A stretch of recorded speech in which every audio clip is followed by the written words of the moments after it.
제73주년 광복절을 기념하는 행사가 강원도 곳곳에서 다채롭게 열렸습니다. 광복 회원들은 친일파가 여전히 득세하고 있는 현실이 안타깝다고 말했습니다. 천연기념물로 지정된 강릉의 국내 최고령 무궁화 나무가 폭염 속에서도 꽃을 활짝 피웠습니다. 최근 춘천 시내버스 노조가 완전 공영제 실시를 촉구하며 파업을 예고했는데 춘천시가 시내버스 운영 방식을 준공영제나 완전 공영제로 바꿀 경우 예산 부담이 큰 것으로 나타났습니다. 문재인 대통령이 광복절 기념 경축식에서 군사적 긴장이 완화되고 평화가 정착되면 경기도와 강원도의 접경 지역에 통일 경제 특구를 설치할 것이라고 강조했습니다.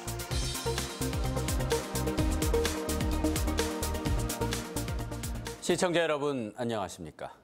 제73주년 광복절을 기념하는 행사가 강원도 곳곳에서 열렸습니다. 광복회원들은 70년 넘는 시간이 흘렀지만 친일파가 여전히 득세하고 있는 현실이 안타깝다고 말했습니다. 이재규 기자가 보도합니다. 행사장 앞에 마련된 나무 감옥. 중학생 2명이 감옥 안으로 들어갑니다. 독립운동을 하다 투옥된 이들의 아픔을 직접 체험해보기 위해서입니다. 허리가 아프고요. 그리고 너무 덥고 옛날 그 독립했던 투사분들이 얼마나 힘들었던지 알 것 같아요. 청소년을 중심으로 구성된 극단이 일제치하 1940년을 배경으로 한 광복절 공연을 펼칩니다. 특별한 몇몇이 아니라 우리 주변에 보통 사람들이 모여 독립을 이뤘다는 내용입니다. 광복절 의미를 제대로 새기기 위해 태극기 부채 제작 등 청소년들이 직접 운영하는 프로그램도 있었습니다. 하지만 광복절의 의미는 알지만 체감도가 낮다는 청소년들이 적지 않습니다. 저희는 많은 세월이 흘러서 들으면서 접했던 시대이기 때문에 어쩌면 좀 많이 이렇게 느껴지기보다는 사실 좀 이해하는 부분이 더 많은 것 같아요. 광복 회원들은 일제에서 국권을 찾은 지 73년이 흘렀지만 친일파와 그 후손들이 여전히 활개치는 현실이 가슴 아픕니다. 친일파 후손들이 독립운동 하신 분들을 아직까지도 인정을 안 하고 폄훼, 훼손, 사장시키는 분들이 있는데 그분들이 현재의 역사를 다시 한번 배워서 제대로 된 광복을 맞이했으면 좋겠습니다. 강원도는 광복절 기념식장 1열을 기관장이 아닌 애국지사 유족과 광복회원의 자리로 마련했다고 밝혔습니다. 대한민국이 국가로서 빛을 찾은 광복절. 국권의 빛을 찾게 한 주역들이 우리 사회의 1열에 앉아 있는지 되돌아보게 됩니다. MBC 뉴스 이재규입니다. 우리나라 꽃 무궁화는 여름철 100여일 동안 꽃이 피어 우리 결의 끈기를 상징하고 있습니다. 천연기념물로 지정된 강릉의 국내 최고령 무궁화 나무가 폭염 속에서도 꽃을 활짝 피웠습니다. 황병춘 기자입니다. 피고 짐이 끝이 없다하여 이름 붙여진 무궁화. 은근과 끈기라는 꽃말을 지닌 민족의 꽃이자 나라의 꽃입니다. 풍성하게 뻗은 가지 사이사이로 소담스레 분홍꽃이 내려앉았습니다. 꽃잎이 붉고 꽃술 가운데 붉은 빛깔을 띠는 순수 재래종입니다. 수령은 110년 이상, 나무둘레는 1.5m, 높이는 4m로 우리나라 무궁화 가운데 가장 굵습니다. 올해도 극심한 폭염을 이겨내고 꽃을 활짝 피웠습니다. 국립산림과학원이 지난 2009년 국내에서 가장 오래된 무궁화 나무로 확인했습니다. 지난 2011년 1월에는 천연기념물 제520호로 지정됐습니다. 방독리 무궁화는 올여름 기록적인 폭염과 기습 폭우 속에서도 올해도 꿋꿋이 꽃을 피웠습니다.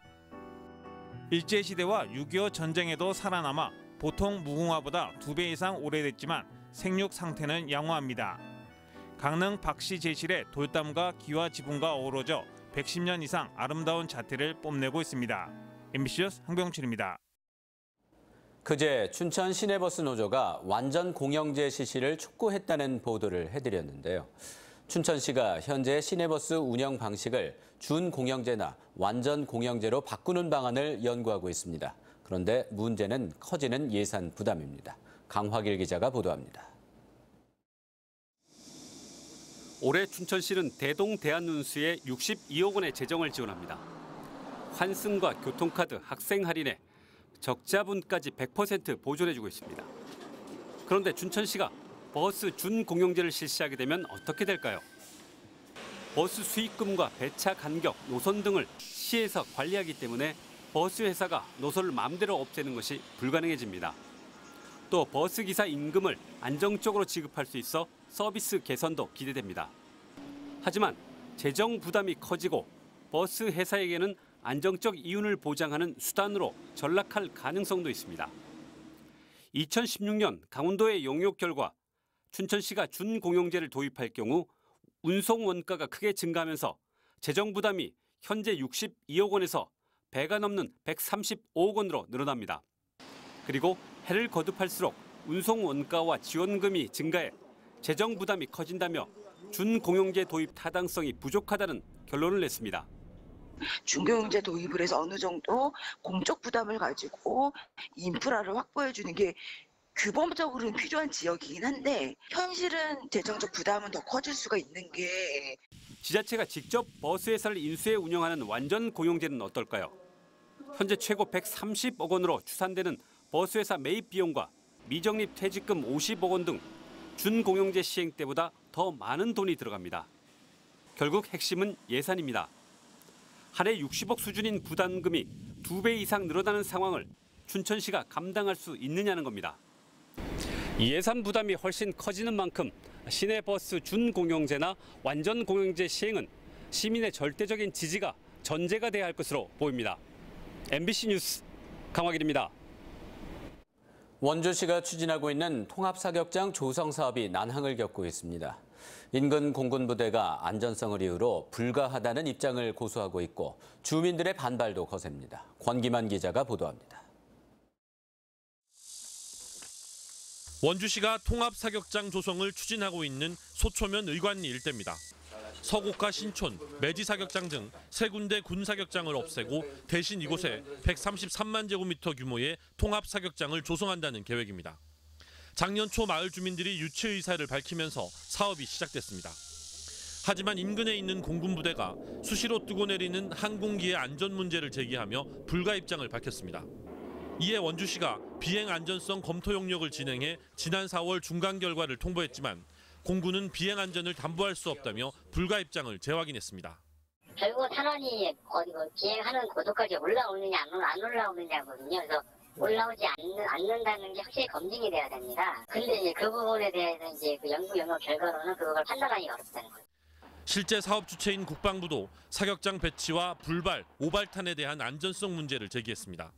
원주시가 관계기관과 협의를 진행하고는 있지만 협의점을 찾는 데 어려움을 겪으면서 관련 용역도 중단된 상태입니다. 여기에 통합사격장 조성 예정 부지 인근 주민들의 반대 여론까지 들끓고 있습니다. 동해산 비행기 소리도 질려서 못 살겠는데 사격관제 들어오면 여기는 동네 사람 죽으라는 거나 마찬가지 아닙니까? 주민들 사이에서는 사업 추진 과정에서 부적절한 이권 개입이 있다는 의혹까지 제기되고 있습니다. 여러 가지 악재들이 겹치면서 사업이 전면 백지화될 가능성도 배제할 수 없는 상황입니다. MBC 뉴스 권기만입니다. 문재인 대통령은 오늘 국립중앙박물관에서 열린 제73주년 광복절 기념 경축사에서 군사적 긴장이 완화되고 평화가 정착되면 경기도와 강원도의 접경 지역에 통일 경제특구를 설치할 것이라고 강조했습니다. 문 대통령은 향후 30년간 남북 경협에 따른 경제적 효과는 최소한 170조 원에 이를 것으로 전망된다며 개성공단과 금강산 관광 재개에 철도 연결과 일부 지하재원 개발 사업을 더한 효과라며 금강산 관광 재개 의지를 밝혔습니다. 국제유소년 축구대회 관람차 북한 평양에 머물고 있는 최문순 도지사 등 강원도 방북단은 어제 평양 만수대 의사당에서 북한 민족화해협의회 김영대 의장을 만나 동계아시안게임 공동개최를 제안했고 이에 대해 김 의장은 김정은 국무위원장에게 보고하겠다고 말한 것으로 알려졌습니다. 이 자리에서는 궁예도성 남북 공동발굴 조사, 남북 산림협력 사업에 대해 논의도 있었습니다. 춘천교대 졸업생들의 타시도 전출이 강원도 초등교사 부족의 주요 원인으로 밝혀졌습니다. 감사원이 발표한 교원 양성과 임용제도 운영 실태 보고서에 따르면 2012년부터 지난해까지 6년간 춘천교대 출신으로 교원 시험에 응시한 6,900여 명 중 23%인 1,600여 명만이 강원도를 선택했습니다. 반면에 이들 중 2,400여 명은 경기, 1,300명은 서울 등의 임용시험에 응시했습니다. 특히 이 기간 교사로 신규 임용된 춘천교대 출신 3,200여 명 중 강원도의 남은 교사는 34%인 1,115명에 그쳤습니다. 강원도 폭염 일수가 역대 최고 기록을 넘어섰습니다. 강원 기상청에 따르면 최고 기온이 33도를 넘어선 도내 폭염 일수가 오늘로 26.5일을 기록해 1994년 26일을 넘어섰습니다. 지역별 폭염 일수는 홍천이 36일, 춘천 33일, 영월 34일, 원주 27일 순으로 많았습니다. 오늘 오후 한때 춘천에 호우주의보가 내려져 강한 바람과 함께 소나기가 내렸지만 지금은 대부분 그쳤습니다. 내린 비의 양은 춘천 신북 58mm, 북춘천 45mm, 홍천 발봉 10mm 등입니다. 현재 호우주의보는 모두 해제됐지만 오늘 밤까지 지역에 따라 산발적인 소나기가 오는 곳이 있겠습니다. 하지만 밤 기온은 크게 떨어지지 않아 영서 내륙 지역의 경우 오늘도 열대야 가능성이 있습니다. 강원도는 지속 가능한 한우 산업을 유지하기 위해 3개 중점 과제와 42개 세부 사업에 2,609억 원을 투자하는 강원도 한우 산업 발전 5개년 계획을 수립했습니다. 한우 농가 소득 향상을 위해 한우 개량과 품질 고급화, 경영비 절감, 우량 송아지 생산기지 조성 활동을 하게 됩니다. 이상으로 뉴스데스크 강원을 마칩니다. 고맙습니다.